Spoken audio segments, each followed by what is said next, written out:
Very good morning students. ચાલો આજે આપણે જોવાના છે આલેખની મદદથી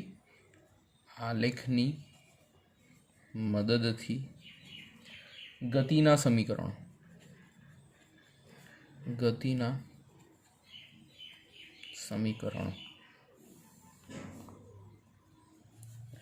ગતિના સમીકરણો જોતા હતા. હવે આ જ સમીકરણો જે છે એ આપણે આલેખની મદદથી જોવાના છે. બરાબર.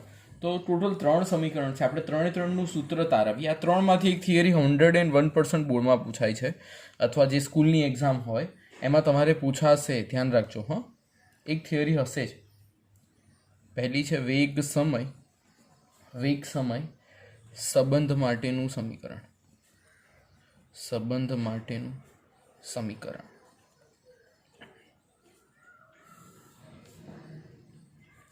તો વેગ સમય સંબંધ માટેનું સમીકરણની આપણે જો અગર ચર્ચા કરીએ તો પહેલાં તો આપણે આલેખ દોરવો પડશે. બરાબર. એ શેનો આલેખ અને કઈ રીતે આપણે આ થિયરી કરવાની છે. બરાબર. તો આપણે આ આલેખ દોરીએ. આલેખમાં આ બાજુ આપણે વેગ દર્શાવીએ. શું દર્શાવીએ? વેગ જે છે એ મીટર પર સેકન્ડ પર હશે. શેમાં હશે? મીટર પર સેકન્ડ. અને જે સમય હશે, એ શેમાં હશે? સેકન્ડમાં હશે. બરાબર. ચાલો હવે વેગ સમય, આ બાજુ વેગ અને આ બાજુ સમય. બરાબર. જ્યારે કોઈ પણ વસ્તુ મતલબમાં ગતિ કરતું હોય એટલે શરૂઆતની ઝડપ એની શું હોય? શરૂઆતની ઝડપ જે હોય એ યુ હોય. કેટલી હોય? યુ હોય. એ જ્યારે એની ઝડપ પકડી લે અને પછી એ એની ઝડપ પૂરી કરે અને ઊભો રહે ત્યારે એની છેલ્લી ઝડપ શું હોય? વી હોય. છેલ્લી ઝડપ શું હોય? વી હોય. બરાબર. આટલી તમને ખબર છે કે શરૂઆતની ઝડપ યુ હોય અને બીજી ઝડપ શું હોય? વી હોય. હવે આપણે આ બાજુ આમ લાઈન ખેંચીએ અને સાથે સાથે આપણે શું કરીએ કે ધારો કે કોઈ પદાર્થે ઝડપમાં ફેરફાર થતો હોય ને સ્થળાંતર કરતો હોય તો આ ટાઈપનો કંઈક ગ્રાફ આવશે એનો. બરાબર. એટલે આપણે આટલો ગ્રાફ હંમેશા ધ્યાનમાં લેવાનો આવશે. બરાબર. ચલો આપણે એના નામ આપી દઈએ. અહીંયા આપીએ બી, અહીંયા આપીએ ઉગમ બિંદુ એટલે ઓ, આ આપીએ એ બી સી, અહીંયા આપી દઈએ ડી, અહીંયા આપી દઈએ ઈ. બરાબર. આ આલેખ ખાસ દોરવાનો છે. આલેખ નહીં દોરો તો માર્ક્સ મળશે નહીં. એટલે આલેખ દોરશો પછી જ એના માર્ક્સ મળશે. એટલે આલેખ ખાસ દોરજો, તો જ માર્ક્સ મળશે. વેગ અને સમયનું સૂત્ર તારવવાનું છે. આપણે શેનું સૂત્ર તારવવાનું છે? વેગ અને સમયનું સૂત્ર તારવવાનું છે. બરાબર. તો આપણે પહેલાં પૂર્વધારણા લખીએ કે ભાઈ તમે આલેખ પરથી જોઈ શકો છો. આલેખ પરથી તમે જોઈ શકો છો. શું જોઈ શકો છો? જોઈ શકો છો કે વસ્તુનો પ્રારંભિક વેગ શું હોય? યુ. અને ટી સમયમાં તે વેગ વધીને વી જેટલો થાય છે. એટલે થોડા સમયમાં એ વેગ યુમાંથી શું થઈ જાય? વી થઈ જાય. તો અહીંયા આપણે જોઈ શકો છો કે એઓ અંતર છે એને આપણે શું ધાર્યું છે? યુ ધાર્યું છે. એટલે યુથી દર્શાવ્યું છે, જેને કહેવાય પ્રારંભિક વેગ. પછી બીજું એ ઈ જે છે, એ ઈ બરાબર, એ ઈ જે ડિસ્ટન્સ છે બરાબર શું છે? એ ઈ બરાબર શું છે? બીડી છે. કારણ કે સામસામેની બાજુ થશે આ, એટલે સરખી જ થશે. એટલે એ ઈ બરાબર શું થશે? બીડી થશે. બરાબર. એટલે ક્યાં શું થાય છે એની ખાસ માહિતી રાખવાની કે ભાઈ એ ઈ બરાબર તો શું થાય છે? બીડી જ થાય છે. બરાબર. ચાલો પછી ઓ ઈ અંતર જોવા જઈએ. ઓ ઈ અંતર, તો એ ઓ ઈ અંતર શું છે? વી. એટલે શું છે? પ્રારંભિક વેગ પછી શું આવે? અંતિમ વેગ આવે. કયો વેગ આવે? પ્રારંભિક પછી અંતિમ વેગ આવે. બરાબર. તો આવી રીતે જ્યારે કોઈ પણ વસ્તુનો પ્રવેગ લખવો હોય, એ લખવો હોય એટલે પ્રવેગ એ બરાબર આપણે જોયું એ શું થશે? એ વેગમાં થતો ફેરફાર વેગમાં થતો ફેરફાર છેદમાં લાગતો સમય, છેદમાં લાગતો સમય આપણે ઓલરેડી જોઈ ચૂક્યા છે, બરાબર. તો વેગમાં થતો ફેરફાર એટલે ક્યારે વેગમાં ફેરફાર થાય છે? અહીંયા સુધી તો સરખી હતી, અહીંયા આવીને વેગમાં ફેરફાર થયો એટલે શું આવશે? આ બીડી, બીડી અપોન સમય તો શું હોય? ટી. પ્રવેગ એનો એ બેઠો. હવે બીડી બરાબર શું છે? આલેખ પરથી જોવો જોઈએ. બીડી એટલે શું છે? એઈ થાય. બીડી એટલે શું થાય? એઈ થાય. એટલે એઈ જો તમારે ફાઇન્ડ કરવું હોય તો શું કરવું પડે? આખામાંથી આટલું બાદ કરવું પડે. એટલે કે ઓઈ, આ જે આખી લાઈન છે ઓઈ, એમાંથી આટલી લાઈન બાદ કરો, ઓએ જેટલી, ઓઈમાંથી ઓએ જેટલી બાદ કરો એટલે તમને શું મળી જાય? એઈ મળી જાય. એટલે ઓઈ એ શું છે? વી છે, અને ઓએ શું છે? યુ છે. એટલે વી માઇનસ યુ તમારે કરવું પડે, બરાબર. એટલે તમને શું મળી જાય? એઈ મળી જાય. હવે એઈ અને બીડી તો કેવા છે? સરખા. એટલે બીડી બરાબર બી શું લખાય? બીડી બરાબર શું લખાય? વી માઇનસ યુ લખાય. ચલો બીડી બરાબર હવે સૂત્રમાં વી માઇનસ યુ મૂકી લો. શું કોનું છે? બીડી બરાબર વી માઇનસ યુ અપોન શું છે? ટી છે, બરાબર. તો વી માઇનસ યુ અપોન ટી છે એટલે વી માઇનસ યુ બરાબર એટી થશે. હવે યુ આ બાજુ લઈ જાઓ એટલે વી બરાબર શું થશે? એટી પ્લસ યુટી થશે, બરાબર. તો આ જે છે વેગ સમય માટેના સંબંધનું જે ઇક્વેશન છે એની પહેલી પૂર્વધારણા છે કે કઈ રીતે આપણે વેગ સમય સાથેનો સંબંધ તારવી શકીએ, બરાબર. થિયરી ખૂબ સારી રીતના કરવાની, 3 માર્કમાં પૂછાય છે. હા, દરેકે દરેક વસ્તુ લખાવાની. હું બુક કરતાં પણ સિમ્પ્લિફાઈડ લેંગ્વેજમાં કરાવી દઉં છું, એટલે તમે એમાં પણ પાછું વધારે સિમ્પ્લિફાઈ ના કરતા તો પછી માર્ક્સ કાપશે. એટલે તમે આપણે જે જે વસ્તુ જરૂરી છે તો લખવાની આવી રીતે, બરાબર. ચાલો પછી એવું લાગતું હોય તો છેલ્લે બધું લખી દેવાનું કે વી બરાબર આ, એ બરાબર પ્રવેગ, ટી બરાબર સમય, યુ બરાબર પ્રારંભિક ઝડપ. આ દરેકે દરેક નોટેશન તમે સમજાવો હોય તો સમજાવી શકો, બરાબર. ચાલો હવે આપણે બીજી થિયરી તરફ જઈએ. તો બીજી થિયરી છે સ્થાન સમય સંબંધનું સમીકરણ. સ્થાન સમય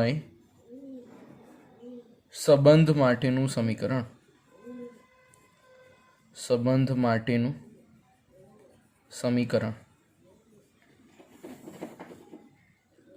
ચલો સ્થાન સમય સંબંધ માટેનું સમીકરણ એટલે શું થશે? આમાં થશે શું? તો કે ભાઈ આપણી પાસે આલેખ કંઈક આવી રીતેનો છે. આલેખ એને જ રહેશે, આલેખમાં જરાક પણ બદલવાનું નહીં. આ ઓએ છે અહીંયા, પછી આગળ જાઓ એટલે અહીંયા શું આવે? ઈ આવે. આ ઓએ અંતર છે, આ ઈ અંતર છે, બરાબર. આવું કંઈક છે. ઓસી ડી બી આટલું અંતર મેં જેમ તમને કહ્યું હતું એ અંતર કેટલું હતું? યુ હતું. આટલું અંતર કેટલું હતું? આટલું અંતર વી હતું. એટલે યુ અને વી તો તમે દર્શાવેલા જે છે જોઈ શકો છો. સામે સામે અહીંયા શું છે? ટી. શું હોય? સમય હોય, બરાબર. તો આ બધી વસ્તુઓ જે છે એવી રીતના લખવાની, બરાબર. ચલો હવે આપણે થિયરી લખવાની ચાલુ કરીએ. તો થિયરીમાં શું આવશે કે ભાઈ પહેલાં જ આપણે લખવાનું કે ધારો કે આપણે શું સમજીએ છીએ કે જે વસ્તુ છે, ધારો કે વસ્તુ એ જેટલા અચળ પ્રવેગથી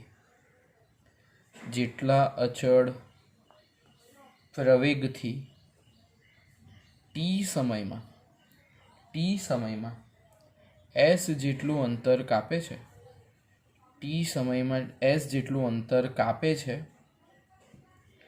તો એસ જેટલું અંતર કાપે તો એસ જેટલું જે અંતર છે તે અંતર વસ્તુ દ્વારા આલેખ મુજબ OABCના ક્ષેત્રફળ દ્વારા પ્રાપ્ત થાય છે. એટલે જેટલું ક્ષેત્રફળ હોય એના દ્વારા તમે એને માપી શકો, બરાબર. તો અહીંયા ક્ષેત્રફળ કેટલું છે?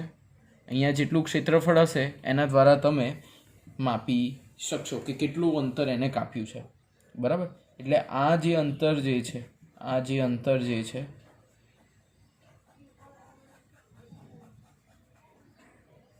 એ તમારે માપવાનું છે.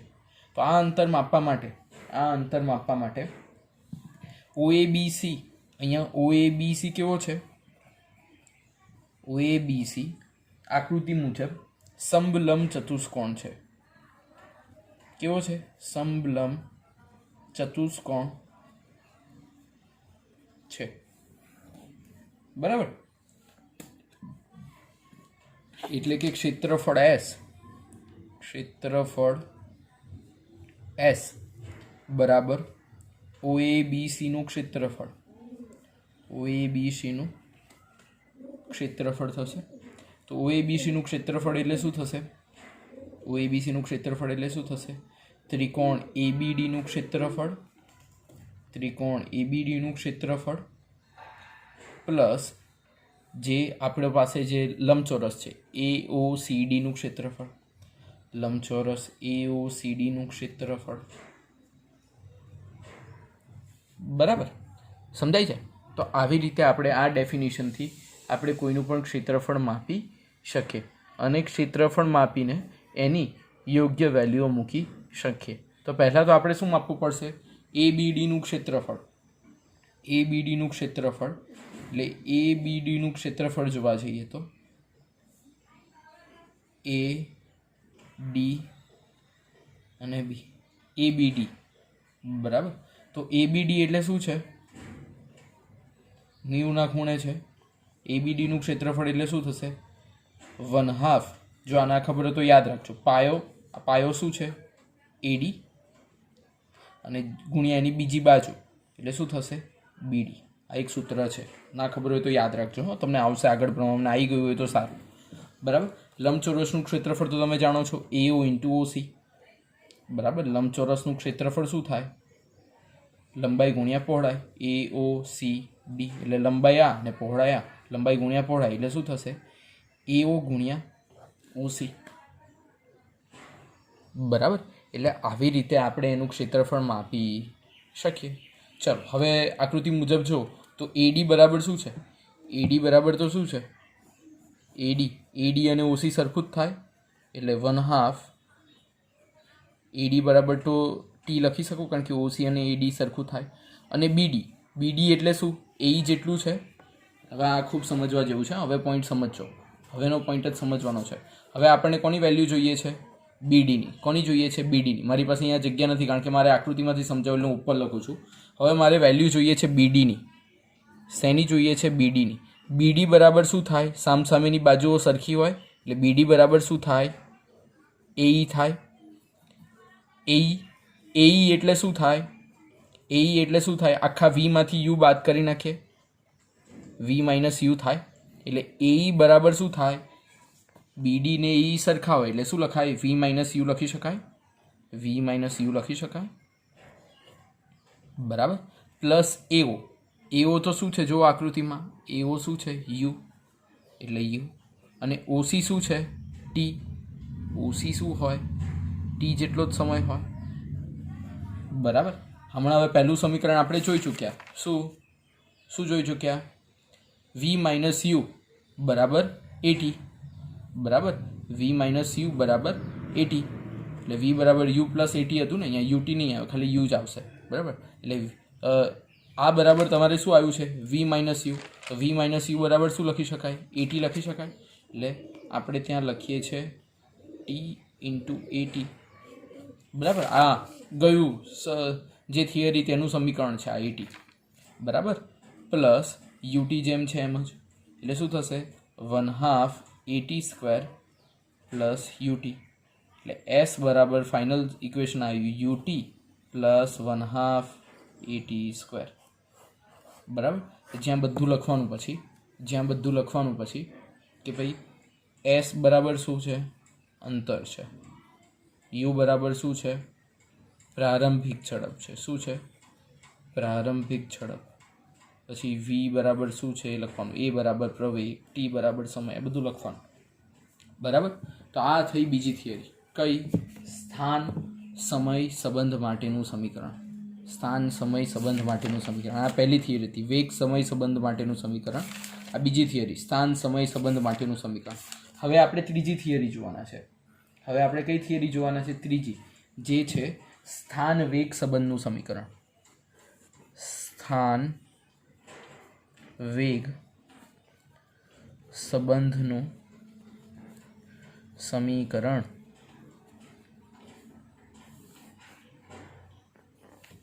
બરાબર. તો ચાલો, સ્થાન વેગના સમીકરણમાં શું કરવું પડશે? તમે થોડું વિચારો એટલે તમને ખબર પડે કે કઈ રીતે સ્થાન વેગ સમીકરણ સમજાય. પહેલાં સ્થાન અને વેગ વિશે વિચારો, શું આવે? બરાબર. તો એ સમીકરણમાં પણ આપણે દોરવાનું શું, જે આપણી થિયરી છે એ મુજબ જ. પહેલાં તો આપણે શું દોરવાનું? હંમેશા કોઈ પણ હોય તો આપણે પહેલાં દોરવાનો એનો ગ્રાફ. બરાબર. એટલે ગ્રાફથી આપણે એની શરૂઆત કરીએ. બરાબર. એટલે ગ્રાફથી શરૂઆત કરીએ તો ગ્રાફમાં પહેલાં જે વસ્તુ આપણને ખબર હોય એ વસ્તુ આપણે પહેલાં દર્શાવી દેવાની. બરાબર. તો ભાઈ અમને ખબર છે કે ભાઈ અહીંયા વેગ છે, જે વેગ શેમાં છે? મીટર પર સેકન્ડમાં છે. અહીંયા શું છે? સમય. સમય શેમાં છે? સેકન્ડમાં છે. સાથે સાથે અહીંયા ઓ છે. ઓ એટલે ઓ એ ડિસ્ટન્સ જે છે. બરાબર. હવે એ સાથે અહીંયા શું છે? ઈ છે. ઓકે. તો આવી રીતે અલગ અલગ ડિસ્ટન્સ આપ્યા છે અને આપણે આમ ખેંચવાની, આને પણ આપણે લંબ કરવાનું. આટલાનું આપણે જોવાનું આવે. અહીંયા ઓ સી ડી બી ઈ. બરાબર.